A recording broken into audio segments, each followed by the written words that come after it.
Politicians are put there to give you the idea that you have freedom of choice. You don't.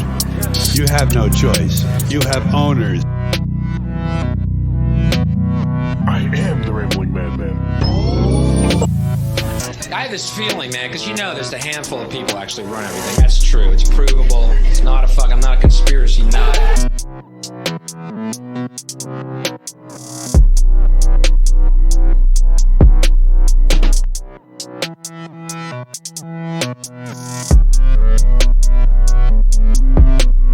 Motherfuckers are so sensitive, the whole country is turned into bitch-ass niggas. Hello everybody and welcome back to another episode of Ramblings of a Madman. It is your host, Mark Ciccarella Jr., aka the Rambling Madman, and today I'm coming at you with episode 7. I'm going to get into some great discussion here today, and I hope everybody's enjoying the podcast, and so far and throughout these 7 episodes, I feel like I'm getting better and better with each and every episode. I know the audio quality still isn't, the best, but I'm trying to work on that and figure it all out. But other than that, I think we've been getting better and better each and every week and making solid content for you guys, and I'm pretty excited about that and pretty proud of what we've been able to do so far. Please remember, if you like this podcast, if you want to continue to see this podcast grow and flourish, consider sharing and liking and commenting on my work. At this podcast, I share it on Facebook, Instagram, Snapchat, Twitter. I share it on Reddit, all over. So if you see this podcast being shared, be sure to share it again and send it off to a bigger audience. I'd also like to remind everybody that my site is up and running, ramblingmadman.org. And if you're enjoying the content, I'd love it if you could stream my podcast through my website. Just because I'm not trying to be reliant on YouTube and all these other big tech corporations in the times of digital censorship, especially when I talk about such controversial subjects. So if you want to check out my content through my site, make sure you go to ramblingmadman.org, and you can listen to the podcast on there, in addition to Spotify, Apple Podcasts, YouTube, and I think that's it for now. I might get it on some other sources, but for right now it's my site, Spotify, Apple Podcasts, and YouTube. So that's that, and don't forget that I do have a Patreon account set up for this podcast, for this show, and if you feel like you want to support the show and support me for making the show and make it a little bit easier for me to make the show in terms of time and money, the money that goes into producing the show, paying for the website, paying for RSS feeds and all that stuff. A very small amount of money goes a very long way for me. So if you could be so kind and send a donation through the Patreon, that's awesome. If not, keep on listening to the content, and I'm gladly going to keep making these every week because I love making them. Just the money makes it a little bit easier to do so. I hope you guys enjoyed hearing Prepper Nurse last week, going into depth about prepping, doomsday prepping, living off grid, whatever you want to call it. I hope he opened some minds and awakened some new interest and got you thinking about maybe starting to prep on your own.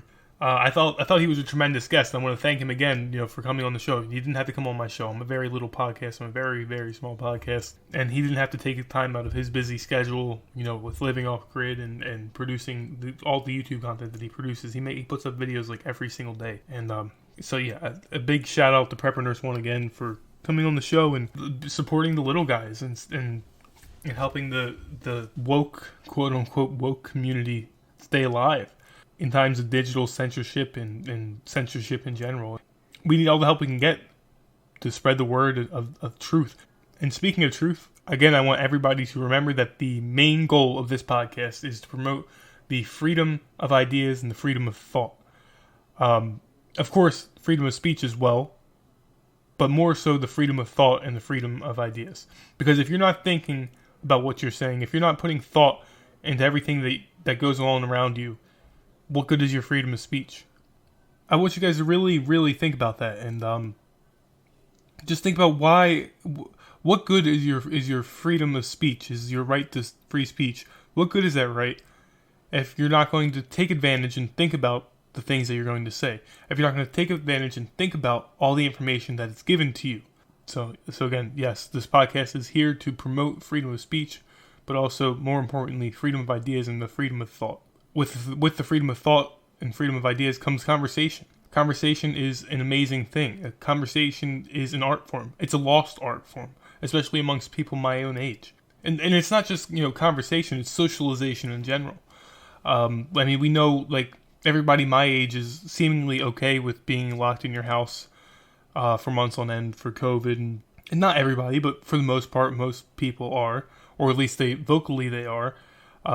They're okay with being isolated from friends and family and living in self-isolation, societal isolation. I think it's just a difference of mindsets in the generations of the people who currently reside in this country. I mean, for example, I was at the bar on Saturday night with a group of friends, and they had outdoor seating in addition to indoor seating, and the outdoor seating was all people my age, and the indoor seating was all people who were older. It's a cash-only bar. So I go there, and I'm like, you guys take debit cards? And they're like, no. So I was like, okay, I'm going to go use the Mac machine. So I go inside to use the Mac machine, and I go inside, and I hear all this loud music. They're playing doo-wop music underneath the boardwalk by the Drifters.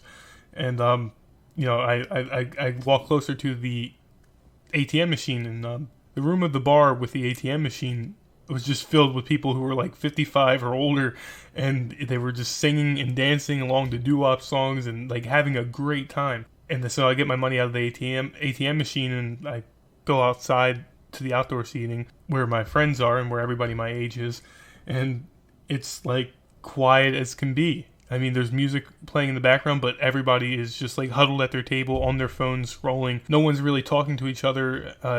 No one's socializing. You're sticking to your little tiny group, and it's just so wild to me. I'm like, I want to go back in there. I want to go be with them. They're having fun. I want to be with the old people. I wish we could get back to a place where socialization and conversation were something that just came natural. I guess that's just the main negative side effect of technology, and I guess that's something I'm going to have to live with, because technology is not going anywhere, as we know and as we can see.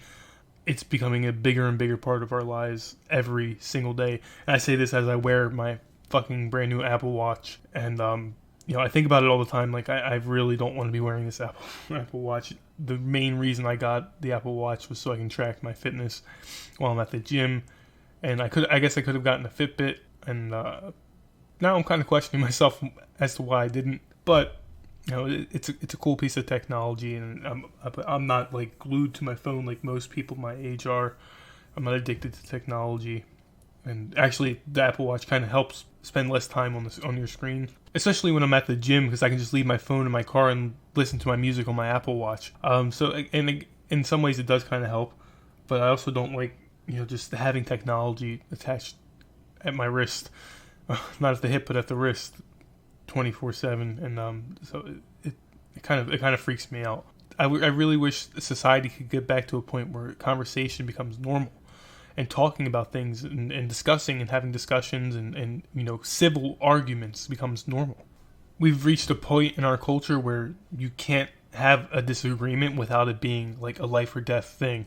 You can't have a difference of an opinion without the person of the opposite opinion being the Antichrist, the worst person to have ever existed, Donald Trump and Hitler combined. And that's just such a bad place to be in, a bad state of mind to be in. It's a toxic society and toxic culture, toxic culture we live in. And, when you can't just have a discussion about why you think the way you do, and why you have certain beliefs, and why you have political opinions that you do. And I believe that if we could get back to a point where just having conversations was a normal thing, and we're not confining ourselves to our bedrooms and watching Netflix and playing video games and fucking watching porn and jerking off. Like, that's basically what society is. I mean, today. I mean, I've literally had people tell me, no, I'm not going to go out to the bar. I'm going to go. I'd honestly rather go jerk off. It's just fucking. That's just the way the world is today. That's how people my age are. And but getting back to the point on conversations in general, there's this guy who comes into my job all the time. I work at a transmission repair shop. I work in the office as an office manager or assistant or whatever you want to call it. I handle like all the billing and talking to customers and sometimes selling work to be done. And there's a guy who comes into my job fairly often. His name's Al. And Al, what he does is he sells our shop like, small items like nuts and bolts and all the things that mechanic shops would need. And Al is an older gentleman. I think he's 79, or he'll be 80 pretty soon. And whenever Al comes in to, sell us things or collect his check, it's honestly my favorite part of my job, because Al loves to talk, and he loves when people talk to him. Because it's kind of sad, because you can tell he's kind of lonely, and him and his wife were divorced. They were together for like 50 something fucking years, and then they got divorced, and now he's going to volunteer at the animal shelter because he's going to be retiring soon, and he's scared he's going to be bored, and it's sad. And I really like when he comes in, though, because I get to have such great conversations about the way the world used to be. And like just today, he was telling me about his first job and about how minimum wage was $1.50 or something, talking about like the differences of the times, and like telling me about how when American Bandstand was live out of Philadelphia, and how him and his friends used to go there after school to dance. And it's just so, the difference in culture and society from between now and the 50s is just fucking crazy. I wish we could get back to a time like that where people knew how to have fun and would do things and socialize and just didn't care about the petty bullshit that we care about today. We didn't fucking crucify each other for small things. I wish we could get back to that. Al was also telling me about how his first apartment was like $38 a month in 1956, I think he said, and it was $38 a month, and I'm like, just fucking damn. The thought of paying $38 a month, even if it was in 1956, it's just wild to me. I was thinking he was gonna say like, my first apartment was like $200-300 a month. No, this man said $38 a month, and that's crazy to me. And Al tells me, like, back in the day, like, your paycheck covered your cost of living. Your rent wasn't more than one paycheck, but yeah, I love when that dude Al comes in, and I love talking to him. I love like learning about all that stuff about the olden days, and it just makes me kind of nostalgic for a time when I wasn't even alive. And I think that's really cool, and I love how he's able to pass on his experiences to me through conversation. And that's what everything's about for me in general. If you haven't been able to tell, it's about conversation. I love to talk. I love to talk to people. I love to meet new people and learn about them and learn about their past. And I just really want us to get back to that. And the reason why I'm talking about conversation so much in the beginning of this episode is, well, because I was on Reddit today. And I was scrolling, and I came across this post of people, belittling this man and mocking him and ridiculing him because he said he felt like he was living in a dictatorship because of all the COVID restrictions and whatnot. And I can agree with him. I kind of feel like that as well. And people were mocking him and calling him retard and fucking ridiculing him and making him look like a complete asshole when all he said was he felt like he was being oppressed. That's all he said. And then all of a sudden, you're fucking, you're worse than Trump. You're this, you're that. You don't care about the old people. And so of course I came to this guy's defense. And well, this one person in particular started. He replied to the guy, or to the post making fun of the guy on social media. And he replied. He was like, "I love how other people choosing to wear a mask equals dictatorship in this idiot's mind." So that kind of pissed me off. Because people aren't choosing to wear masks of their own free will. People are choosing to wear masks because of the fear of being condemned societally. The fear of being called a retard or anti-vaxxer or whatever. That's why people are choosing to wear masks. So yeah, in a way, they are kind of being forced to wear masks. It's not like the government doesn't have mandates out there saying that you need to wear masks in all public spaces.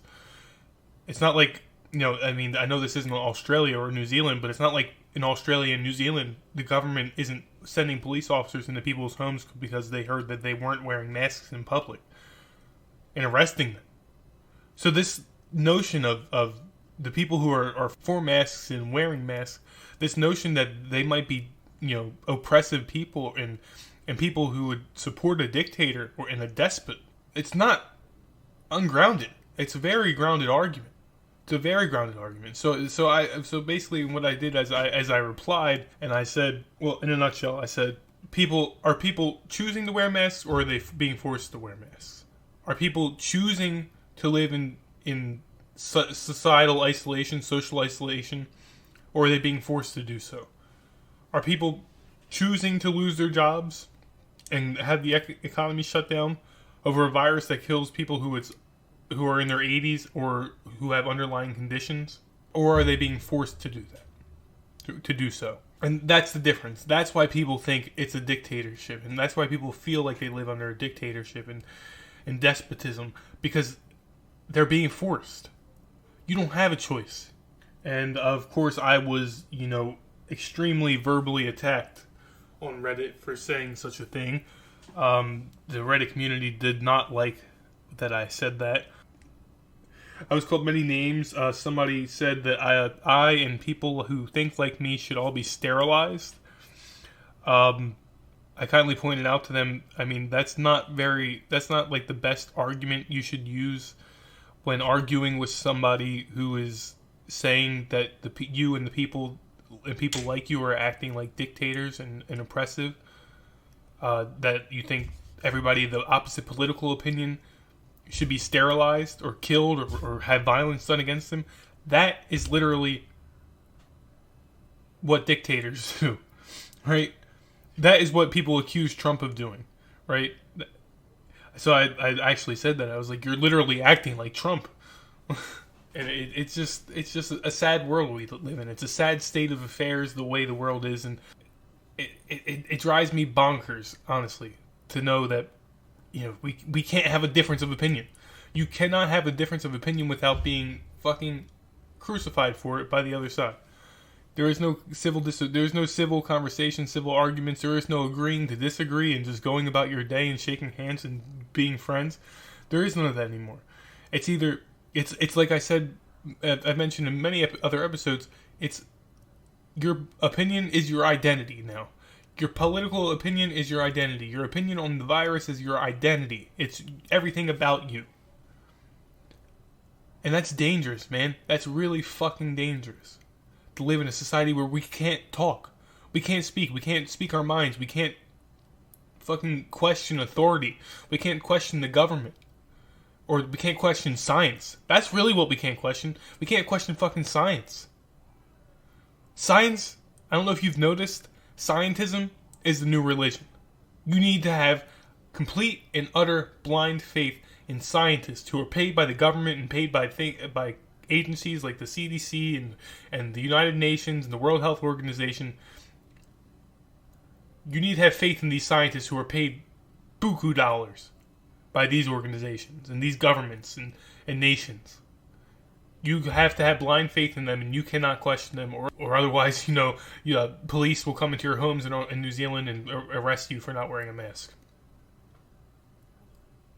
It doesn't matter that the CDC came out and said that 6% of the deaths from coronavirus are actually from coronavirus, and the other 94% are from, just people who died with coronavirus and not from it. So people who died from car accidents, but they also had corona, or people who were shot in the fucking face, but also had corona.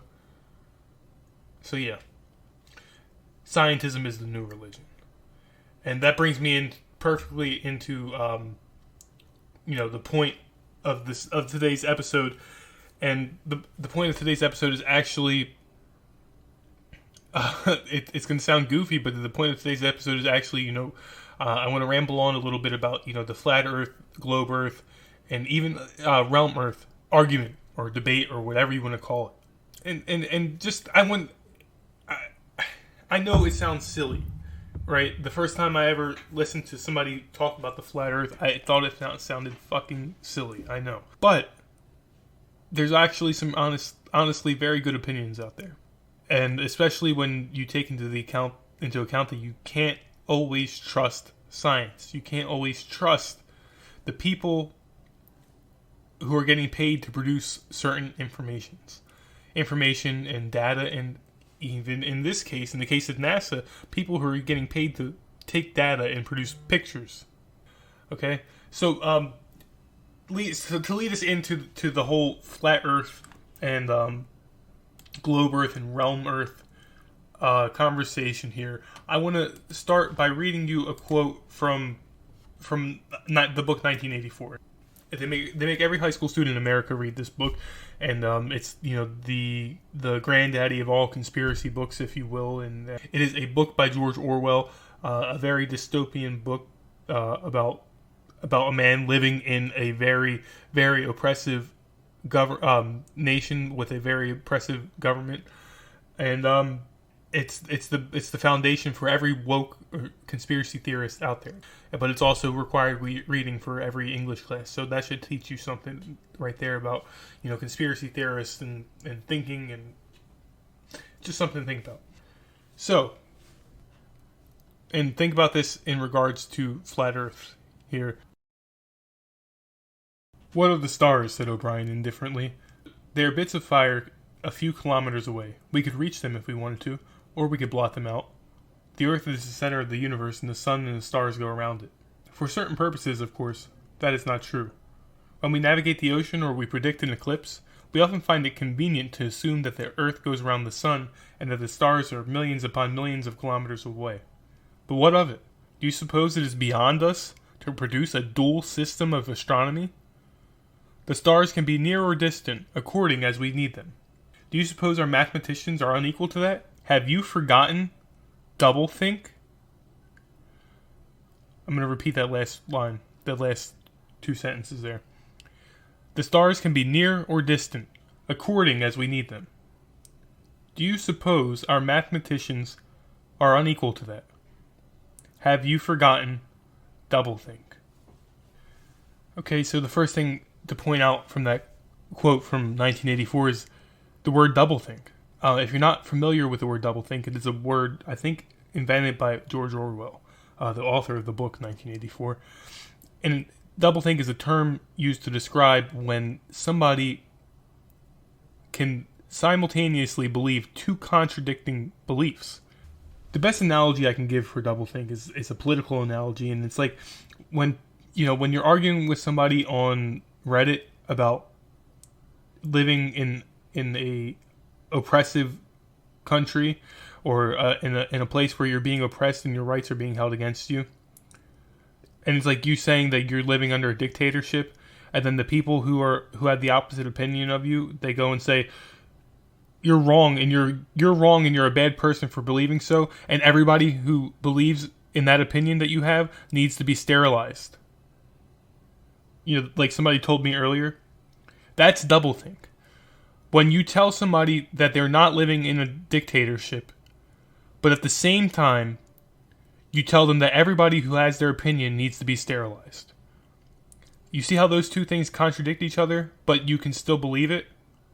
Or in the case of the quote that I just read you, where it says that mathematicians make up the system of astronomy and the stars based upon whatever they need it for.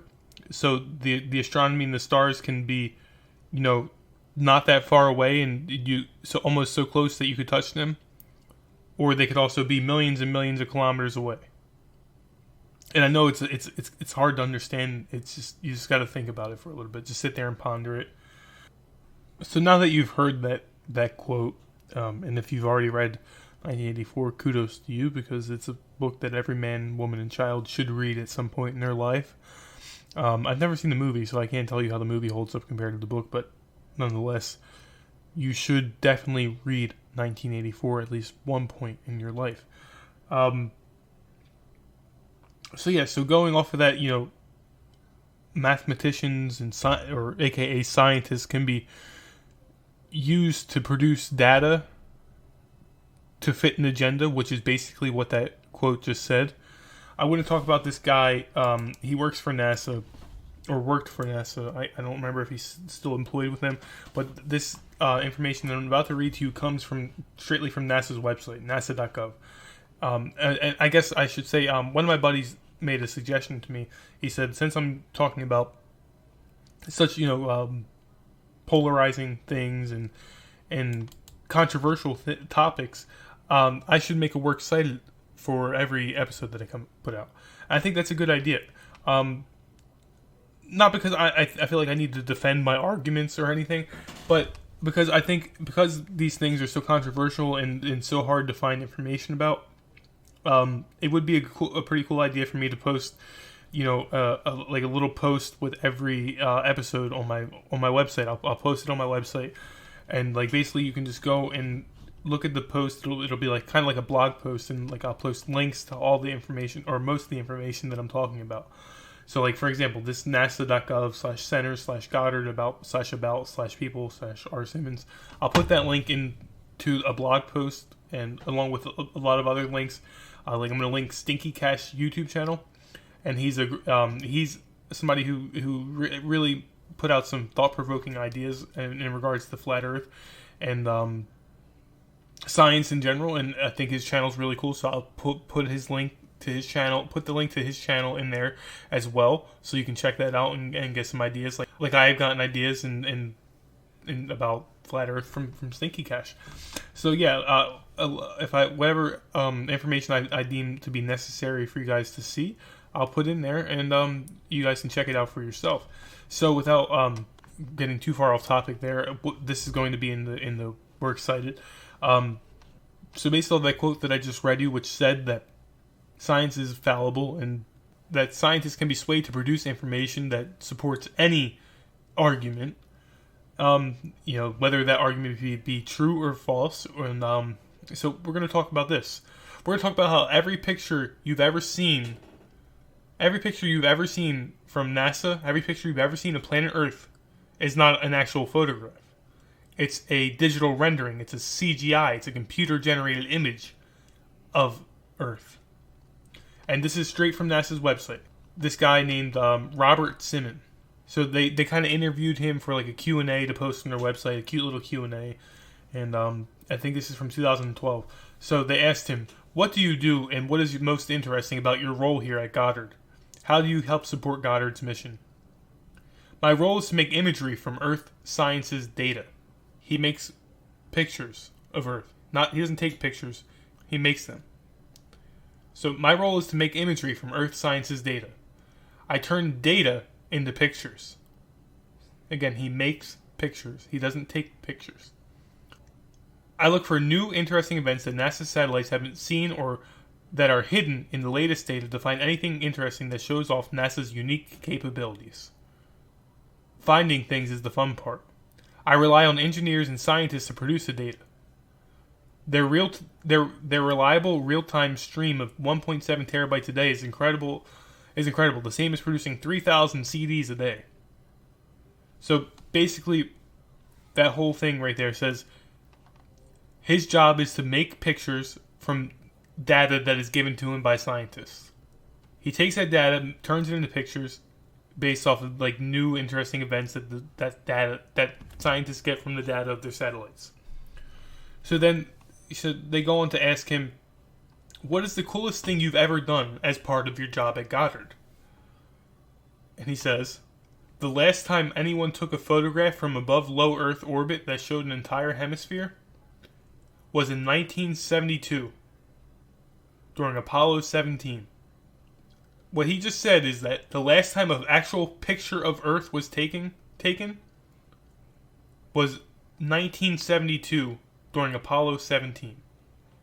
NASA's Earth Observing System, EOS, satellites were designed to give a checkup of Earth's health. By 2002, we finally had enough data to make a snapshot of the entire Earth. So we did.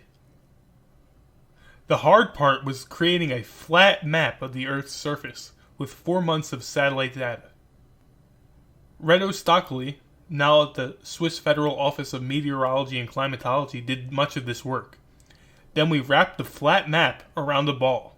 My part was integrating the surface, clouds, and oceans to match people's expectations of how Earth looks from space. That ball became the famous blue marble. Holy shit, right? Every picture you've ever seen of Earth from NASA, the blue marble, was that. Exactly what he just said. NASA paid this man, pays men like him to make pictures of the Earth.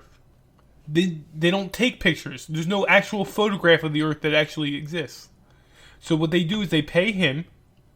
He takes the data from the quote-unquote satellites and that scientists give him, and he turns that data into a map. A high-quality map. And then he takes that map, and he wraps it around a ball, and takes a picture of the ball, and says, this is the Earth. And that's literally exactly what it says. What I just read you is on NASA's website. So when I found out this information, this is what made me think, oh, maybe those flat Earth motherfuckers, maybe them dudes might be onto something. You know, it's worth considering, right? To have conversations about what these flat earthers are talking about, because fuck, it sounds like something I want to know more about. You know, because that's what science used to be. Science used to be about people having discussions and conversing and talking about ideas. The freedom of ideas. That's what this podcast is all about. That's what science used to be. But now it's not. Now you're forced to believe in these theories and you're forced to believe in these statistics that are just handed to you by God knows who. The CDC hands you statistics, I'll eat them up. And it doesn't make sense to me. It doesn't make sense to me why we're not allowed to question this. Especially when this shit that I just read to you guys exists on NASA's own fucking website, that they pay this man to take data from scientists and make it into a picture on a map, and then take that map and wrap it around the ball and then photograph the ball and say that's Earth. That's literally what it says on NASA's website. With all the videos that have been produced of NASA live feeds, you know how NASA does live feeds on like YouTube and stuff of like, and they'll show their astronauts at this International Space Station bouncing around in the zero gravity of space. How many times they've been caught faking that?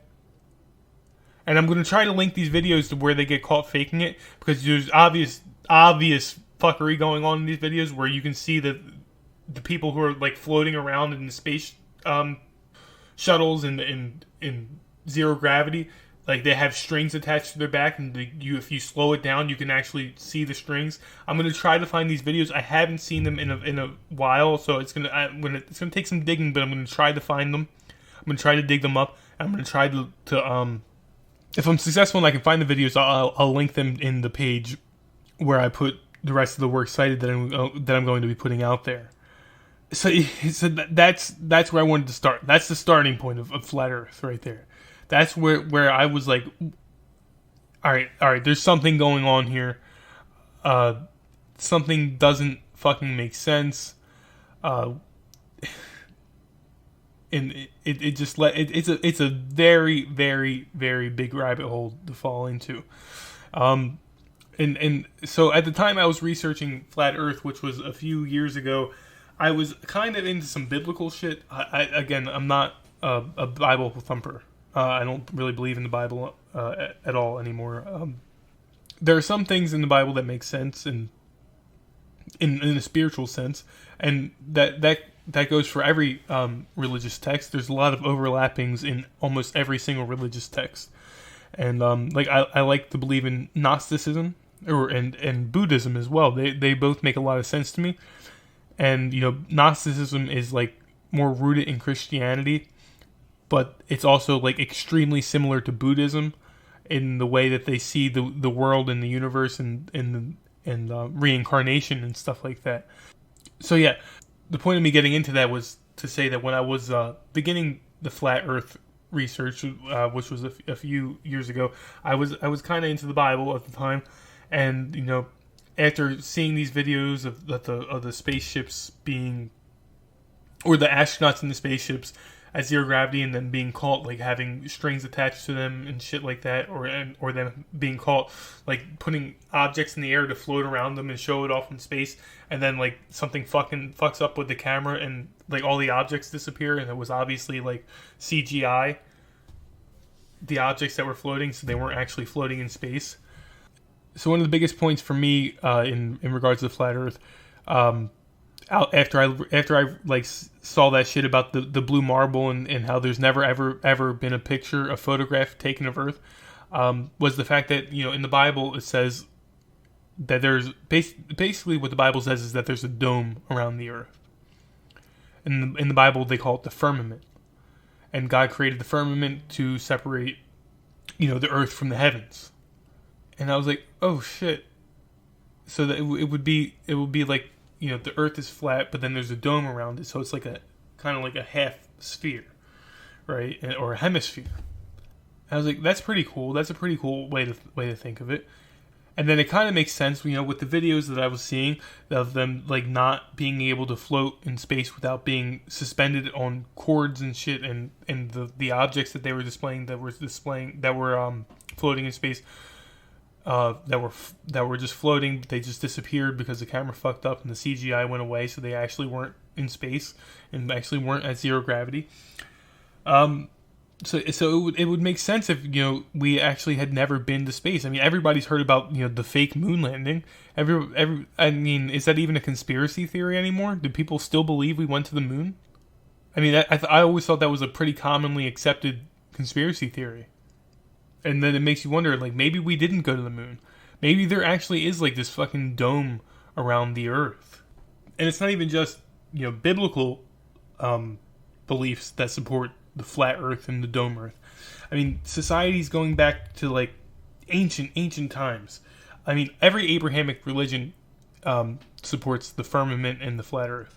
And then you have, like, there's the ancient Greek hemispheres that they believed was, you know, like a domed Earth.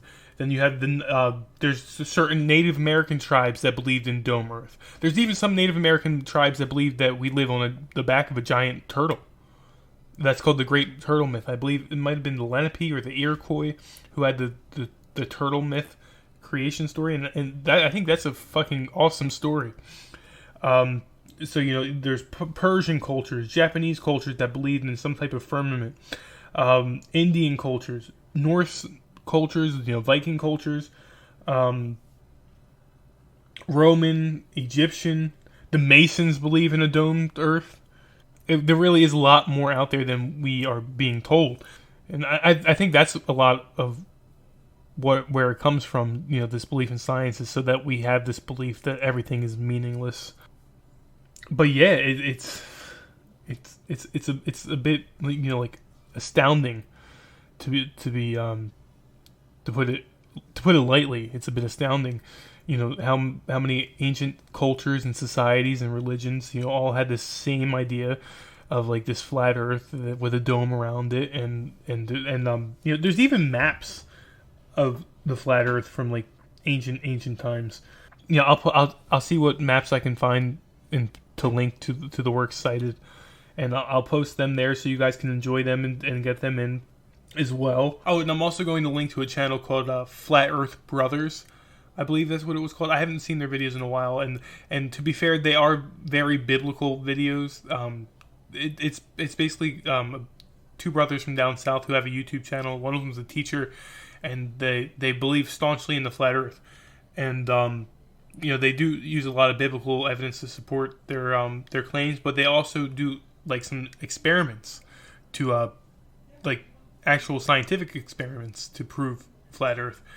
And it's pretty cool when you see their experiments involving, like, you know, like sunrises on lakes and stuff like that, and how, like, you know, science tells you at a certain point you should be able to see the curvature of the Earth, and then they go and prove that wrong in their videos, and it's pretty cool and thought provoking. You know, supporting that freedom of ideas and the freedom of conversation. I thought today was a perfect day to talk about, you know, flat Earth, because of how I mentioned earlier about how, you know, society is today and how we aren't allowed to have conversations anymore. And flat Earth is one of those things that people will call you like crazy names for believing in. And you know, the bottom line is nobody knows what the fuck this Earth is. Nobody here has ever been to space. Nobody here who's listening to this podcast, nobody knows anybody who's ever been to space. Okay? And don't tell me, oh, yeah, my girlfriend's uncles, baby dads, fucking grandmas, cousins, daughter is, oh, she's an astronaut and her coworker was in space. I don't want to hear. Don't tell me that shit. I don't want to hear it. Nobody you know or will ever know or have known in the past has ever been to space. Just like nobody you know ever or have known or probably ever have known has talked to God, so it's believing in these beliefs is not different at all. The only real difference is that you're choosing to believe in data that was produced by scientists who are paid buku dollars to give you that information and to change the way you think. That's the only difference between people who are trying to figure out what the Earth actually is and people who believe in globe Earth. And not to say that you can't believe in globe Earth and be a cool person, because you can, but then again, if you're one of those people who's you're fucking retarded, the Earth is round and I can prove it, and then you just go and send me some video by NASA and say, here, well, no, that's not. I'm sorry, but that is not proof that the Earth is round. It's not, because like I just read to you from NASA's website. I'm going to put the link to their post on my website. Like I said, they produce images. They don't take pictures of the Earth. They produce them with CGI, or like in the case of that guy that I was talking about, he gets information from scientists, data. He gets data from scientists about about the features of the Earth, and then he puts that data into maps. He makes flat maps of the Earth, and then he takes those maps and he wraps them around the ball and he takes a picture of it, and then NASA shows that to us and says, "Hey, this is the Earth." And like he said, there hadn't been an actual picture of Earth taken since 1972. And even then, it was only the I believe he said the northern hemisphere, so half of the Earth. They took a picture of in 1972, and they couldn't produce. They didn't have enough images. They didn't have enough data to make an image of the Earth until 2002. And that makes no fucking sense at all. So basically, what that means for all my listeners who are older than me, which is probably almost all of my listeners are probably in their 30s or 40s. That means every image you've seen of Earth when you were in school and they showed you pictures of the Earth was probably just that Apollo 17 picture they took in 1972. And what happened is they take that picture and then they just blow it up and make it into a circle and tell you, look, this is the Earth, and we believed it.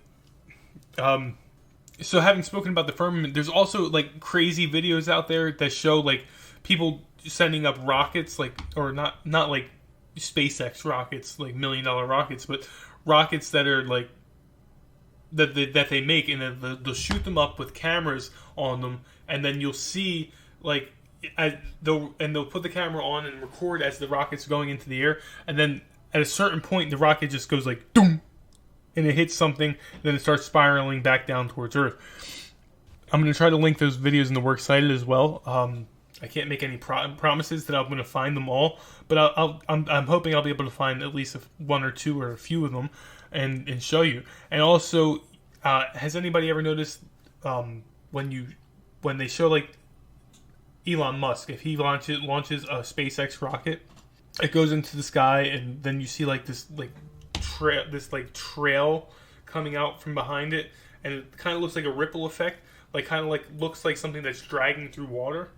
Well, that leads into another theory, which basically states that the belief that the Earth is in fact a flat Earth with a dome around it, and that the firmament, or AKA the dome, literally separates us from like a barrier of water. And then there's theories that go even deeper than that suggest that the water may be the ocean of another world. So basically, it's just like levels. The highest part of our Earth is the lowest part of the Earth that's on top of us, and I think that's pretty cool to think about. And it also makes me think about this YouTube video I've seen of this scientist. I think it was on the Discovery Channel, actually, and then somebody posted it to YouTube, of the scientist talking about how they went so deep into the ocean I think it was with a robot, that they reached a point where they found a lake in the ocean, because if you didn't know, there are lakes that are inside of the ocean.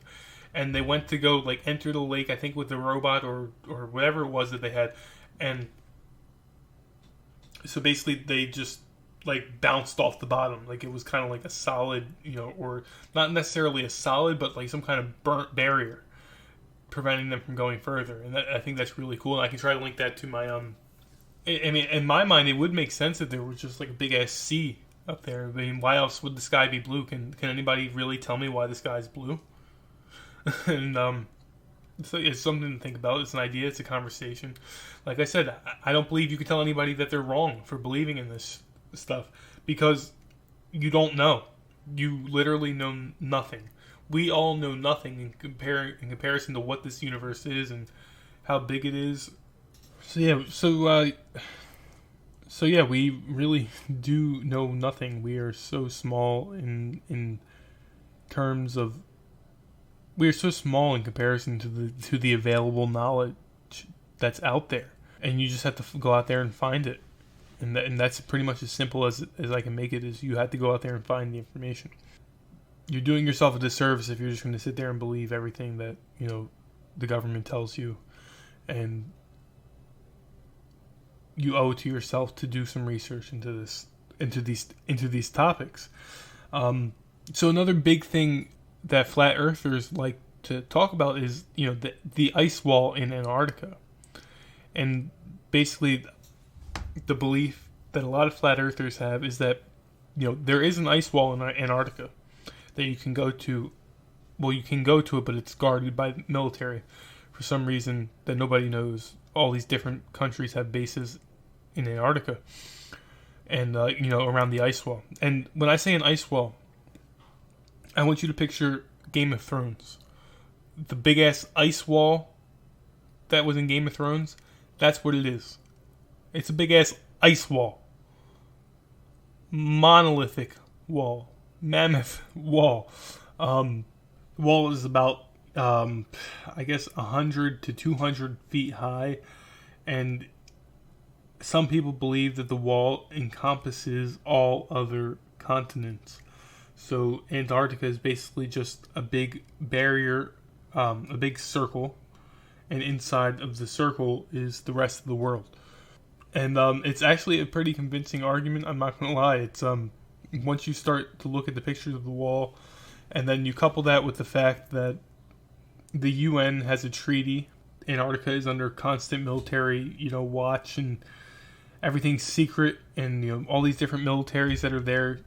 So yeah, there's a lot of I don't know, I guess fucked up shit that happens in Antarctica, and there's even this Admiral Byrd from the 40s, and Admiral Byrd did this operation for the United States military, where he basically explored into Antarctica, and there's a lot of theories about Admiral Byrd and how he may have discovered an ancient advanced society. This is where the Hollow Earth theory comes from, and basically what the Hollow Earth theory is that inside of Antarctica there's an entrance to the center of the Earth, and it's like an icy entrance, and inside of this entrance, it takes you in. You go inside the entrance, and it's basically another society, like another world inside of the world. So kind of like nesting eggs, Russian nesting eggs, where it's the doll inside of the doll inside of the doll. That's a theory about the world, that the inside of the world that we live in is another world with this advanced society, living in there. And so apparently the story goes that Admiral Byrd led a military expedition into Antarctica, and he saw the Hollow Earth, and he flew his planes into the entrance of the Earth, and he was confronted by an advanced society, and a very advanced, maybe even alien society living in the center of the Earth. They had hanging all over and decorated their society with a certain symbol, and the certain symbol that they chose to decorate with and to make their own is the no other than the swastika. And then that actually also makes you think about how Hitler had a lot to do with Antarctica as well, and he had a lot of scientists in Antarctica and experiments involving Antarctica, and it makes you think. It really makes you wonder about what's going on, or what was going on in the 40s, and maybe there were some other motives to World War II that might not just be what we're taught in history class, and I mean, it's certainly possible, right, that there's something other than, what we've been taught. And I think the hollow earth theory is a great example of that, and it's a possibility, and it's something I think that everybody should think about and talk about.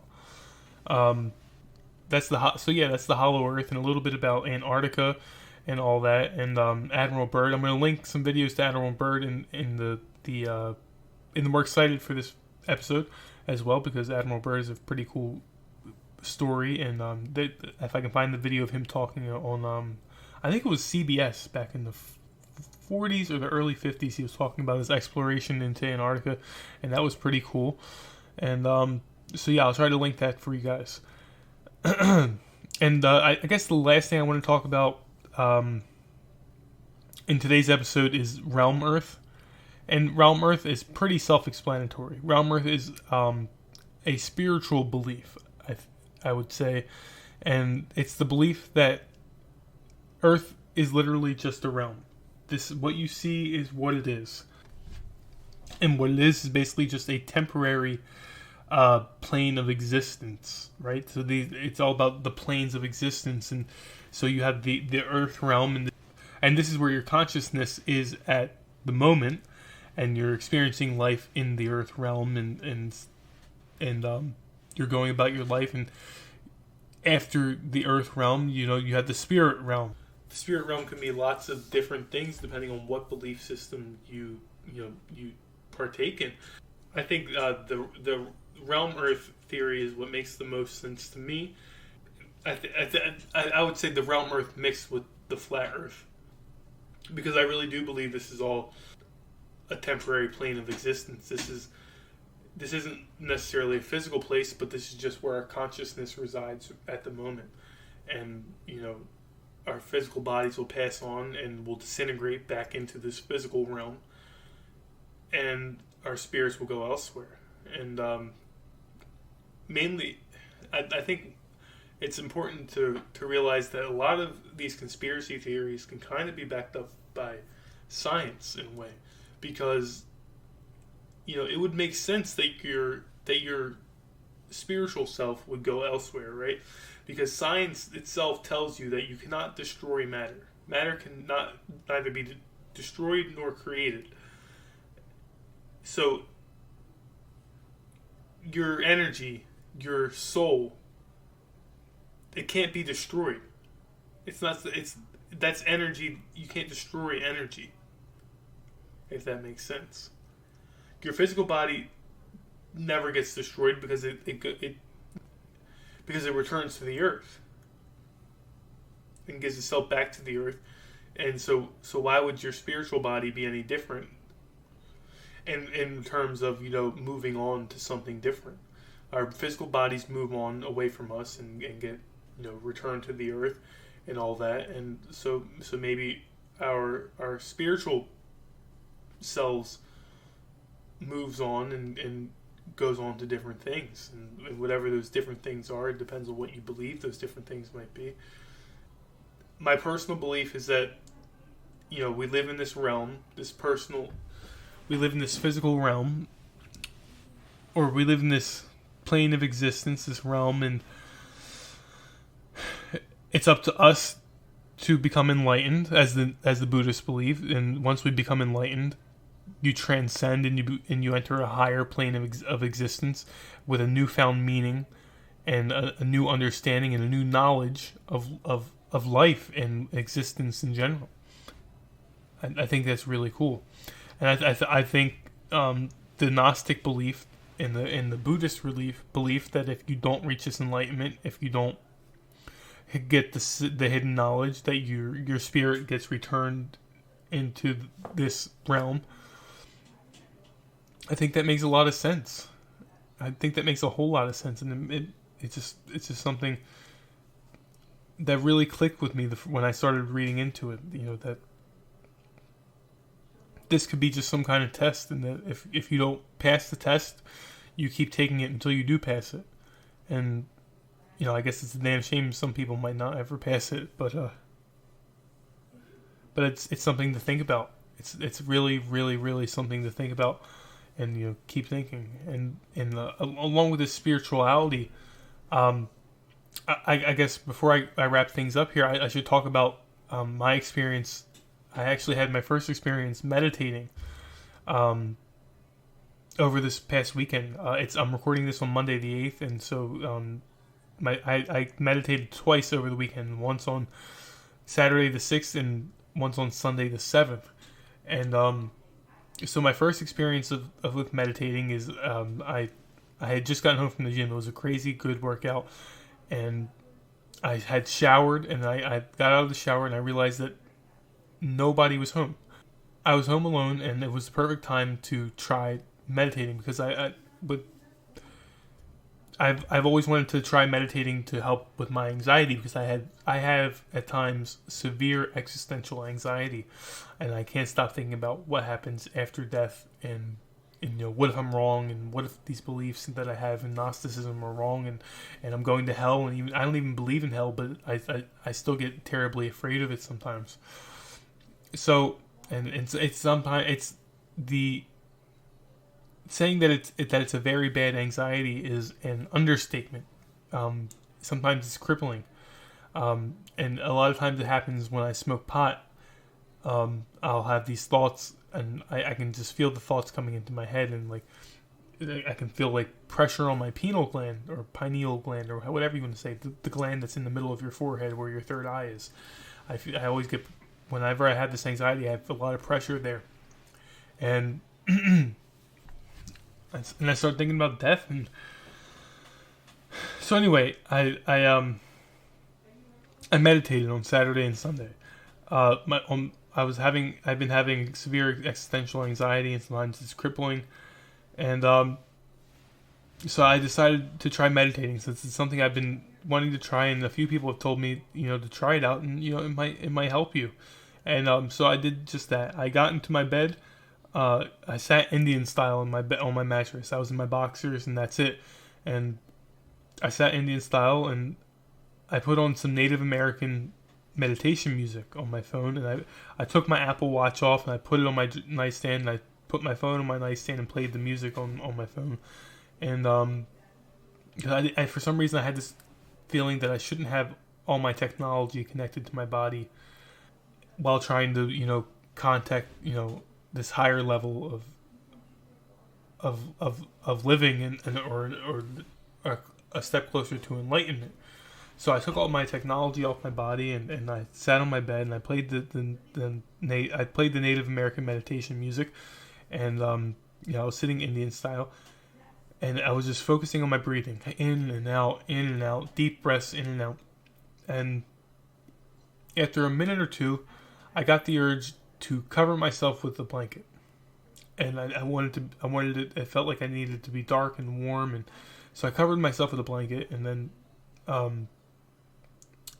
so I covered myself with a blanket, and I went on listening to the music, focusing on my breathing, in and out, and eventually my breathing started to get heavier and heavier, and I started to get really emotional. My eyes started tearing up, and I just felt this energy, you know, welling up inside of my body.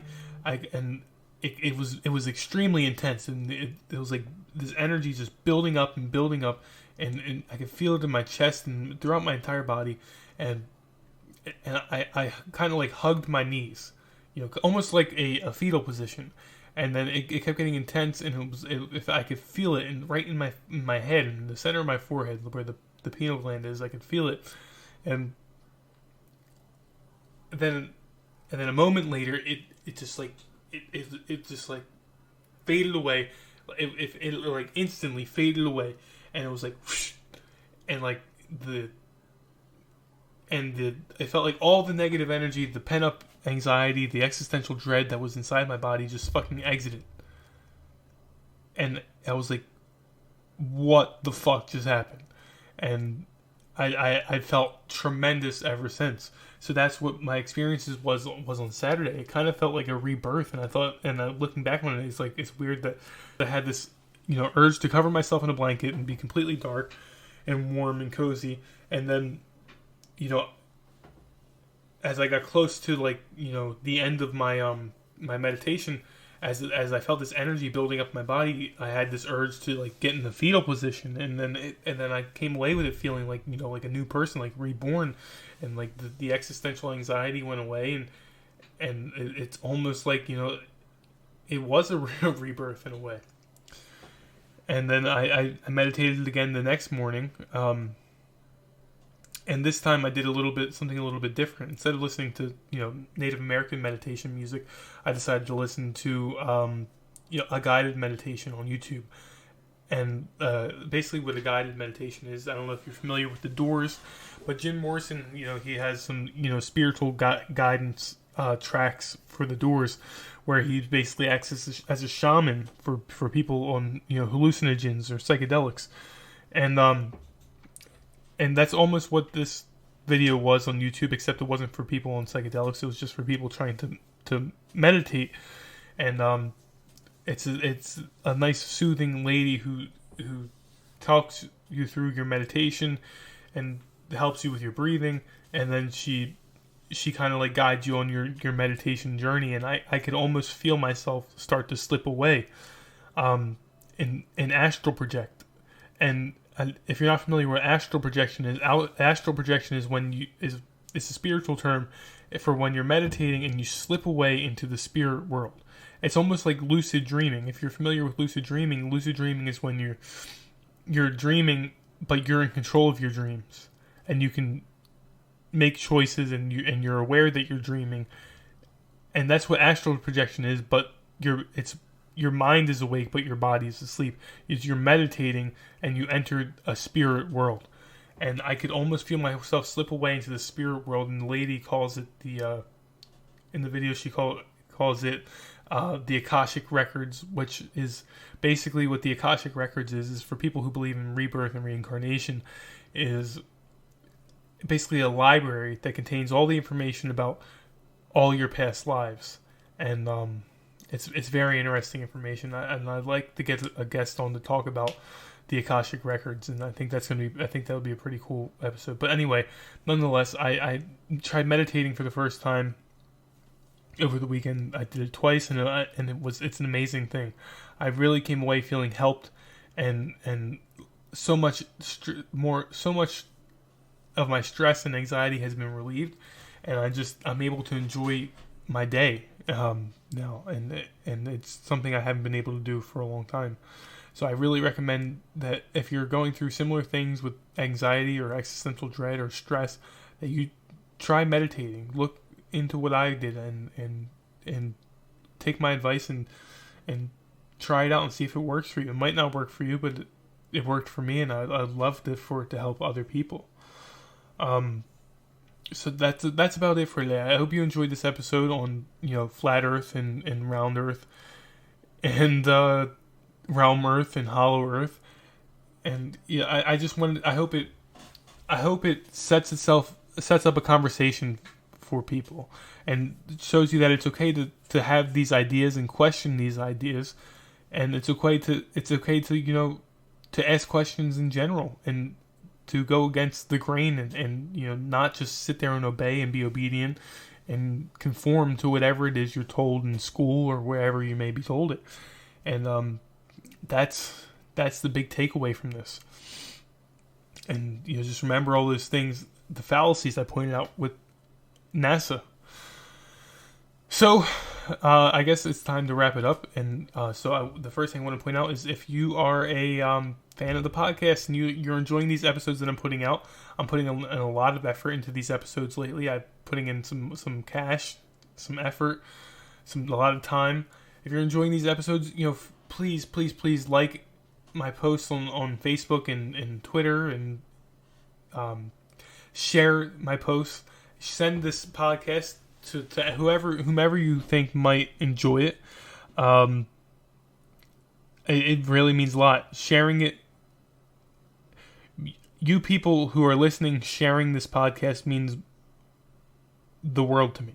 Because we live in an age of digital censorship where, people who are speaking about topics like this are going to be censored, and if they're going to, social media does whatever they can do that's possible for them to stop my videos from being shared or seen by as many people as they possibly can be.